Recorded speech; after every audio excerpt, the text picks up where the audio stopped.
মাহমৰা সমষ্টিত আজিও দুৰ্দশাৰ অন্ত পৰা নাই বানাকান্তৰ। আশ্ৰয় শিবিৰতে আদ্য স্বাৰ্থৰ বাবে আয়োজন কৰিছে বানাকান্তই।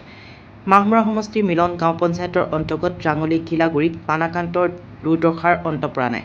বাঢ়নী পানী শুকোৱাৰ পিছতো অস্থায়ী শিবিৰতে থাকিবলগীয়া হৈছে বানাকান্তই।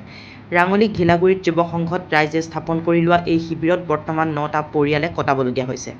ইফালে এই আশ্ৰয় শিবিৰতেই এখনি আদ্য স্বাৰ্থৰ আয়োজন কৰিছে স্থানীয় ৰাইজে। বাঢ়নী পানীত পৰি মাধৱ গগৈ নামৰ এজন লোকৰ মৃত্যু হৈছিল।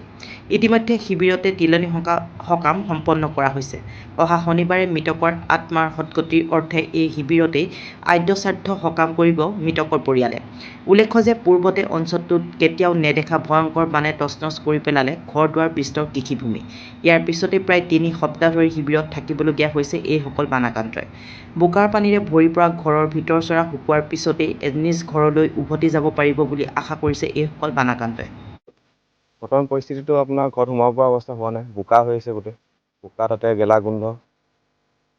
ঘৰবিলাক বেয়া হৈ গৈছে, বাঁহৰ ঘৰ যিহেতু আমাৰ বেৰ চেৰবিলাক বেকা হৈ গৈছে, খুটাবিলাক এতিয়া থাকিবলৈ ভয় হৈছে ঘৰত। এতিয়া আমি শিবিৰতে আছোঁ বৰ্তমান, আজি 3 সপ্তাহমান হ'ল শিবিৰত আছোঁ বৰ্তমান।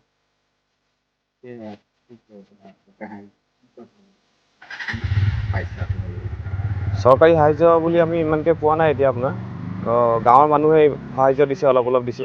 চৰকাৰী সাহায্য ইমানকৈ অহা নাই বৰ্তমানলৈকে আমাৰ।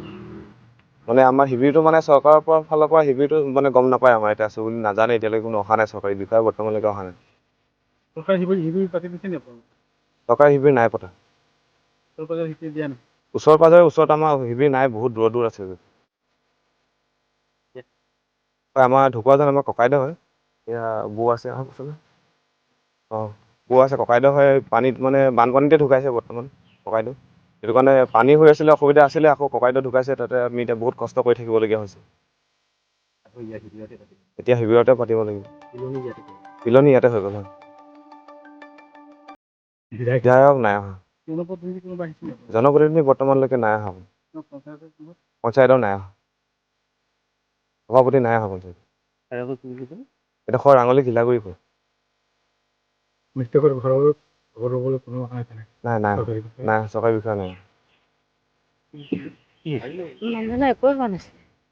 দোকানলৈ আহিছিলে, আহি তাৰপৰা পানী বহুত আছিলে, এদিন মানে হ'ব সেই পানীত পিছলৈ তেনেকৈ কি হ'ল গমেই নাপাওঁ। আমি 5জন আছোঁ, বাপেক নাই 4জন পঢ়ি আছে।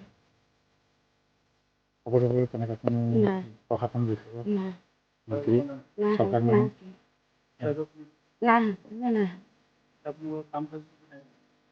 গাঁৱৰ ৰাইজে কৰিছে।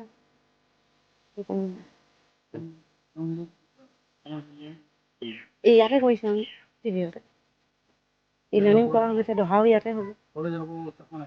পাইছে পানী দিনৰ ভিতৰত সোমাব পৰা মানে বোকাত আহি আছে। অৱস্থাই নাই ঘৰ-দুৱাৰ।